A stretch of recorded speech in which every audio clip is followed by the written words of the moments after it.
Kembali di Rakyat Bersuara, tapi sebelum saya mulai, karena ini banyak sekali perdebatan, banyak sekali pembicaraan di media sosial, nanti saya akan wawancara ke Mbak Zanzan Bella. Tapi sebelumnya rasanya harusnya tukar dulu nih. Iya, posisinya. saya lebih cocok di sana. Oh kayaknya, gitu Mas.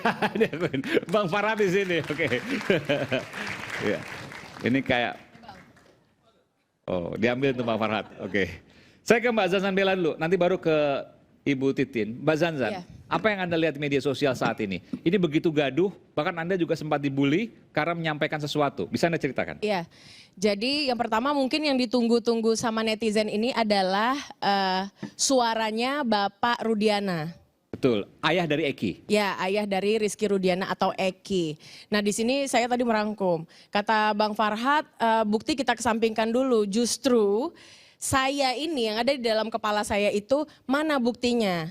Menyatakan ini pelaku. Mana buktinya? Menyatakan ini saksi ini adalah benar, konkret, bisa dipercaya sehingga dia bisa menunjukkan tersangkanya begitu ya. Kalau bicara seperti Ibu, scientific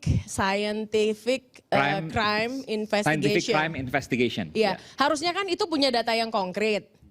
Kan kita bisa dong pakai teknologi pengecekan. Misalnya 2016 itu kan bukan yang jadul-jadul banget. Ya. Jadi kita bisa mengecek mungkin dari alat telekomunikasinya. Oke. Dari provider. Mungkin pada saat itu anak-anak ini kan juga bukan anak-anak yang kere menurut saya ya. Mereka pakai smartphone ataupun bahkan ketika mereka masih pakai handphone yang jadul yang belum Android, itu sangat mudah sekali dilacak. Di mana titik komunikasinya, maps-nya berdasarkan dari BTS. Dan itu ada undang-undangnya kan, provider telekomunikasi. Jadi pihak penyidik itu memang boleh meminta call data record. Jadi artinya saya yang sebagai awam, saya bukan pakar, tapi ini sangat mudah seharusnya. Tidak perlu kemudian Bapak Rudi ini menetapkan sendiri kalau ini adalah tersangka. Bukti konkretnya apa? Dari percakapan, oke. Masa iya percakapannya sekelas chat doang? Cek dong. Kalau misalnya memang apalagi yang Peggy ini yang heboh sekali. Peggy ini dinyatakan sebagai tersangka dan dipastikan tidak salah tangkap. Kalau saya belum yakin. Karena apa? Kita menunggu buktinya apa? Gitu loh Mas. Ya kan? Ditanya enggak, ada satu saksi yang bilang saya melihat dia di TKP. Saksi ini ditekan tidak? Dari mana dia bisa kita percaya untuk berbicara benar? Jam berapa dia datang ke TKP? Apa urusan dia ke TKP? Melalui jalan mana dia berjalan ke TKP? Jadi semua bisa dicek melalui tadi pengecekan BTS. Bisa dari provider begitu. Nanti saya akan ke Bu Sri dulu, tapi saya ingin ke Prof Adrianus. Prof Adrianus ini satu hal yang memang membuka juga, ini belum pernah disampaikan. Ini suara netizen sebenarnya, salah satu pemerhati media sosial. Kenapa tidak lakukan itu? Sehingga ketahuan posisinya di mana. Kan hal yang mudah sebenarnya untuk pengecekan BTS tersebut. Setahu saya itu bukan satu teknologi yang polisi nggak tahu. Betul. Tapi tidak pernah dilakukan pada waktu BAP dan kemudian penuntutan sampai kemudian putusan tidak pernah ada. Mungkin yang dulu nggak tahu ya, tapi saya yakin sih yang sekarang pasti akan dimainkan tuh. Dan Polda Jabar setahu saya juga unit cybernya kenceng tuh ya. Oh bisa lagi dipanggil, di call yang 8 tahun lalu? Ya mungkin ya, ini hanya duga-duga. Dengan kata lain kita berada pada situasi yang sama-sama tidak tahu ya. Yeah. Nah itu yang pertama. Yang kedua, kalau tadi dikata Pak Rudiana ya, ya memang dia salah. Kalau kita bicara mengenai orang yang profesional, itu adalah orang yang tahu batas untuk tidak masuk pada situasi di mana ada konflik of interest. Betul. Ya, contoh misalnya seorang dokter lah, ketika yang dioperasi itu adalah anaknya, ya maka dia tentu harus berhenti dan digantikan oleh sejawatnya, karena emosinya akan main. Nah, maka kalau kita bicara mengenai kenapa kasus itu diangkat ke Polres, pada dasarnya tadi sudah terlihat bolongnya tuh. Yeah. Nah, untuk itu apakah kemudian kelihatannya sekarang juga yang bersangkutan dilarang bicara, karena tadi pasti salah saja dari segi. Salah. Nah kalau begitu, maaf Pak saya potong. Kalau begitu kenapa kita melanjutkan kekeliruan? Maksudnya? Begitu loh. Ini kan hanya dilanjutkan saja. Dengan 5 tersangka ini bukan bukan salah tangkap. Kenapa dilanjutkan begitu kalau memang kita menemukan kekeliruan di Tahap awal. Ya tahap awal begitu. Harusnya ini kan diusut ulang begitu loh. Apalagi memang ada kesalahan di Bapak Rudi. Oke, tadi gitu loh. maksudnya gini, saya ngerti. Kenapa kemudian Zanza mengatakan seperti itu? Karena Prof. Adrianus mengatakan, ya Pak Rudiana memang salah, Ibtu Rudiana memang salah karena dia akan terbawa emosi. Lalu kenapa dilanjutkan? Silakan. Kan diangkat ke Polres. Dan kalau dilihat dari, kalau saya tidak salah ya, konstruksi yang dibuat oleh Polsek dan Polres kan beda. Maka dalam hal ini tentu kita lebih melihat pada konteks satuan yang lebih atas. Ya, yang sudah mengkoreksi temuan awal. Jadi oke di awal salah, tapi kemudian dikoreksi di Polresnya. Dan kemudian tidak akan mungkin seorang Ibtu Rudiana waktu itu pangkatnya apa? Di bawah Ibtu, saya yakin. Aibtu. Aibtu, dulu Sebelum masih kemudian Bintara. jadi perwira ya. Oh iya betul. Aibtu Rudiana pada waktu itu mempengaruhi Kapolres yang pangkatnya Kombes. Nggak akan mungkin. Nggak mungkin dong, nggak mungkin. Demikian. Maaf, saya bisa tambahkan. Silakan. Jadi gini, kalau setahu saya proses dari Polres ditarik ke Polda ya, bukan dari Polsek ke Polres. Dan sempat waktu itu Polda juga, saya ingat. Ya, itu langsung Polda. Nah, jadi kalau yang disampaikan Mbak Zansa tadi, itu agak aneh juga kalau kita mulai dari penyidikan baru lagi. Karena sebenarnya untuk proses 3 ini gampang banget. Dan Ibu juga, kalau misalnya mau melakukan, Ibu belum pernah melakukan upaya peninjauan kembali ya? Untuk Sakatatal saya bukan cuma peninjauan kembali Pak. Jadi gini, ketika proses ini berjalan, itu yang tidak pernah orang lain tahu sebetulnya. Ketika proses ini berjalan, mungkin yang sekarang terlihat ada foto-foto yang luka lebam-lebam, yang bengkak-bengkak. Itu foto itu dari 2016 sudah beredar. Kita penangkapan tanggal 31 jam 17. Besoknya saya mengunjungi dasar atas permintaan orang tuanya, saya mengunjungi Polres Cirebon Kota. Enggak pernah berhasil. Sampai sekitar 2 minggu kemudian tidak pernah berhasil. Tanggal 4 atau 6 saya ingat betul informasinya sudah ditarik ke Polda Jabar. Waktu itu saya juga sempat ke sana, tetapi juga tidak bertemu. Akhirnya kita laporkan ke Propam Polda Jabar di tanggal 4. Maksudnya mau sampaikan apa nih? Menyampaikan orang tua tidak bisa menemui, kita juga tidak bisa menemui karena anak kan sudah ditangkap sejak tanggal 31. Kemudian juga beredar foto-foto anak-anak itu babak belur. Kita sudah laporkan ke Propam Polda Iya. Jabar. Apa yang Ibu sampaikan dari sini maksud saya? Apa yang Ibu mau sampaikan dari sini? Saya belum menangkap poinnya. Artinya dari awal penangkapan sampai proses persidangan itu kita juga sudah memahami betul ada yang tidak beres. Tidak beres itu akhirnya kita lakukan berbagai upaya untuk Sampai di tingkat Polres pun Ibu mengatakan seperti itu. ya. Tapi belum terjawab Pak pertanyaan saya. Kan Ibu belum pernah melakukan PK. Ya, Banding sudah.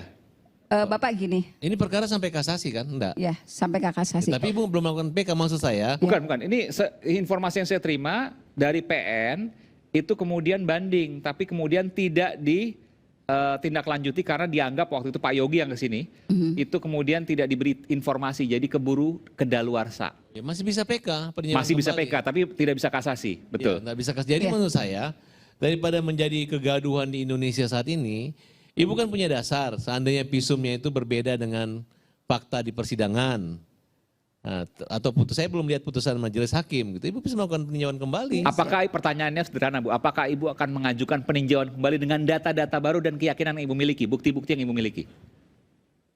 Sejak dulu saya selalu mengatakan kalau Aib dan Dede itu ketemu, kita pasti akan lakukan PK. Karena dulu Aib Dede lah yang memberikan informasi secara jelas siapa-siapa saja pelaku terhadap peristiwa tersebut. Saya nggak masuk ke poin Bu. Maksudnya begini, tanpa Aib dan Dede, Ibu punya bukti sendiri dan itu kemudian bisa dijadikan bukti untuk peninjauan kembali, novum, bukti baru. Ya, kalau masalah bukti visum ini kan saya sudah banding sudah, kasasi sudah. Buktinya kan keputusannya sama. Untuk anak Sakatatal keputusannya sama 8. Kasasi sudah lakukan kasasi? Sudah. Makanya kan Sakatatal Untuk kan yang Sakatatal saja. Oke. Sakatatal. Beda dengan Ya. yang Ya. 7 lainnya ya. 7 lainnya. Jadi Oke, baik. Sakatatal itu kan saya sudah melakukan upaya gitu. Sudah melakukan upaya sampai kasasi. Putusannya kan sama, menguatkan putusan Pengadilan Negeri Cirebon. Bahkan semuanya sama Bu. Semuanya sama. Ya. Jadi 8 tahun kalau nggak salah waktu itu. Ya, 8 tahun. 8 tahun. Nah, saya bisa PK kalau Aep dan Dede ketemu karena dialah yang betul-betul secara spesifikasi menjelaskan siapa saja pelakunya Bentar. Berarti ini saya dapat data baru nih. Berarti yang gelap, mohon maaf, yang 7 itu dua pengadilan ya, PN dan PT, pengadilan tinggi. Dan dua-duanya hukumannya sama, seumur hidup, 7 orang. Yang Sakatatal, klien ibu, sampai kasasi. itu dari PN ke pengadilan tinggi sampai ke Mahkamah Agung, hukumannya juga sama. Rivaldi juga sampai kasasi. Artinya memang secara pengadilan sangat kuat. Ya, Buktinya. Rivaldi juga sama. Rivaldi Tidak juga sampai ada yang kasasi. berubah. Tidak ada yang berubah. Mungkinkah dari pengadilan 3 tingkat tadi ada kesalahan? Itu kan yang kemudian Ibu harus jelaskan kepada publik.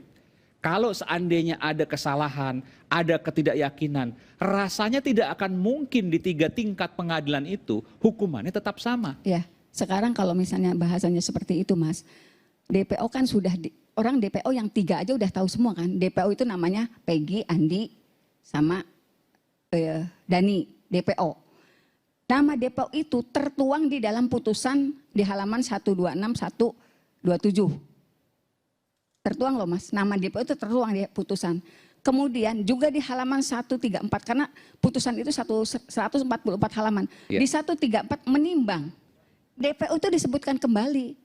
Kemudian sekarang DPO itu Bukan, sekarang pertanyaan saya sederhana Bu. Oke, Pertanyaan sederhana. dicukupkan hanya Apa satu. bukti baru yang Ibu miliki sehingga Ibu meyakini bahwa Sakatatal klien Ibu dan mungkin juga klien yang lain, itu ada 7 orang, itu tidak bersalah?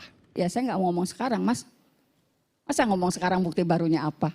Tapi kalau menurut saya kan untuk kalau Ibu nunggu hanya 2 kesaksian 2 orang itu menurut saya tidak relevan juga, karena Ibu apapun bukti yang penting bagaimana membebaskan klien Ibu ini dalam penjara kalau memang dia tidak bersalah. Nah kalau misalnya nanti PK ditolak lagi, tiba-tiba ada ketemu 2 orang ini lagi, kita PK lagi bisa. PK tidak ada batasnya. Nggak ada Jadi berarti batasnya. bisa peninjauan ulang ya Bang ya. Peninjauan kembali, upaya Nah, hukum luar biasa. Terus yang jadi pertanyaan Iya, saya silakan. dan netizen itu, kenapa tiba-tiba 2 ini jadi fiktif? Ya. Bagaimana? Berarti kan BAP di sana tuh 2 ini yang mana maksudnya? 2, 3 ini kan, Kan satunya 3 Peggy, DPO. 3 kan 3 total tadinya. Peggy sudah tertangkap. Oke, 2-nya hilang. kan? Duanya hilang. 2-nya Sedangkan dicoret ada di maksudnya. Lalu BAP pengadilan. masa lampau itu yang mana yang mau dipercaya begitu? Ya. Jadi kalau DPO gini, jangan kita jadikan suatu DPO itu sebagai suatu yang sifatnya tidak bisa berubah. Mungkin aja ternyata ada yang mencabut, ternyata tidak ada kaitan itu, bisa dilepaskan DPO. Jadi DPO itu tidak selamanya, bukan kekuatan hukum juga. Misalnya ternyata ini asal sebut aja, dia memberi keterangan berita acara tambahan. Akhirnya polisi mengatakan, oh ini orang harus dicabut DPO. Oke, Ibu mungkin ada tambahan soal DPO tadi, kenapa kemudian 2 dicoret? 2 dicoret berdasarkan fakta. Tidak mungkin polisi akan merekayasa untuk memastikan DPO itu ada, kalau memang tidak ada. Sekali lagi, kalau ini tidak tertutup kemungkinan masih bisa berkembang. Tapi kemudian, mohon maaf Bu, saya potong sebentar, saya juga harus adil juga. Tapi sebelumnya kan sempat beredar tuh Bu, ada 3, ada ciri-cirinya dan lain sebagainya. Dan itu kan disampaikan oleh pihak polisian juga. Betul, disampaikan oleh pihak kepolisian kan berdasarkan keterangan dari saksi Betul, mahkota. betul. Nah, dilakukan pendalaman lagi. Pendalaman lagi lebih mendalam, ternyata polisi hanya menemukan 1. Maka 2 itu belum jadi fokus perhatian. Nanti lihat lagi di pengadilan, masih terbuka kemungkinan bila memang benar ada. Belum final kok ini. Kalau memang benar yang 2 itu ada, pasti akan dikejar lagi. Nah nanti pun juga akan ditanya oleh hakim kepada siapa yang memunculkan 2 nama itu. Nanti kan mereka juga lah yang jadi saksinya, karena ini lebih banyak pada saksi mahkota saya lihat. Walaupun saksi 2 itu kan saksi di luar pelaku, itu ada pihak lain, tapi saksi yang di dalam pelakunya sesama pelaku. Oke. Gitu. Jadi Bu, menutup kemungkinan tidak kalau tiba-tiba si Peggy yang sekarang ditangkap, dinyatakan Ya. sebagai pelaku itu ternyata bukan pelaku utama? Ya semua terbuka kemungkinan itu. Oh artinya, oke. Semua terbuka kemungkinan itu. Maka saya katakan, mari kita sisakan ruang ketidakyakinan. Apalagi Prof sudah Adrianus menyatakan bahwa 8 tahun ini cukup lama. Cukup sulit untuk memastikan. Tetapi saya yang mantan polisi melihat gestur teman-teman saya, kan budaya kami kurang lebih sama. Jadi saya makanya mensyukuri nikmat ini. Saya bilang situasi ini adalah hikmah bagi kepolisian. Blessing. Ya. Ya. Blessing buat semua Iya, kita. untuk Kita penegakan hukum juga. Untuk adik-adik mahasiswa semakin cerdas kita melihat masalah dan kita tidak apatis. Itu yang penting. Kita tidak apatis, kita tergerak untuk berpikir yang akhirnya nanti akan mengantarkan semua kita pada satu pemikiran yang lebih cerdas. Jangan mudah mengasumsi ketika kita memakna situasi. Jangan memakai asumsi pribadi sebagai sebuah kebenaran. Coba jadikan hipotesis sehingga kita netral menemukan oh begini. Yang selama ini kan kita seolah-olah kebenaran ada pada pendapat saya pribadi gitu. Saya pun sendiri apakah saya meyakini walaupun saya bagian dari teman-teman saya? Enggak, saya meriangkan sepertiga dari pola pikir saya untuk tetap mencurigai. Untuk tetap tidak yakin. Karena keyakinan sesungguh fakta empirisnya nanti ada di pengadilan. Pertanyaannya, kenapa sih polisi nggak mau terbuka sekarang? Polisi tidak berkewajiban untuk menjelaskan itu di saat ini. Karena sebenarnya proses penyidikan itu adalah sesuatu yang rahasia sifatnya. Itu akan bisa dibuka, apalagi ini kasus ada semiseksualnya. Ada hak-hak anak yang harus dilindungi. Ada hak-hak publik, kehormatan publik. Jangan sampai kejahatan ini menginspirasi hal-hal lain. Ini juga perlu dipikirkan oleh semua kepolisian. Kita mungkin bisa mengatakan sesuatu, ternyata bagi orang-orang yang memiliki ketertarikan, wah ini informasi baru, oh ini boleh juga nih, ini boleh juga. Jadi teknik-teknik penyelidikan, sebagian pihak bila mengatakan, polisi terbuka saja. Tidak semudah itu. Banyak hal yang kami pertimbangkan. Ketika kami hasilnya ini bagus nih untuk dibuat buku. Ntar dulu, manfaatnya untuk apa? Kemanfaatan hukum itu menjadi bagian dari pertimbangan kami. Kita ceroboh, memuaskan publik, tantangan ke depan lagi untuk pekerjaan kita. Baik. Gitu sih. Mas Aiman, sedikit. Nanti saya berikan kesempatan. Kita akan kembali saat lagi. Tetaplah bersama kami di Rakyat Bersuara. Luar biasa.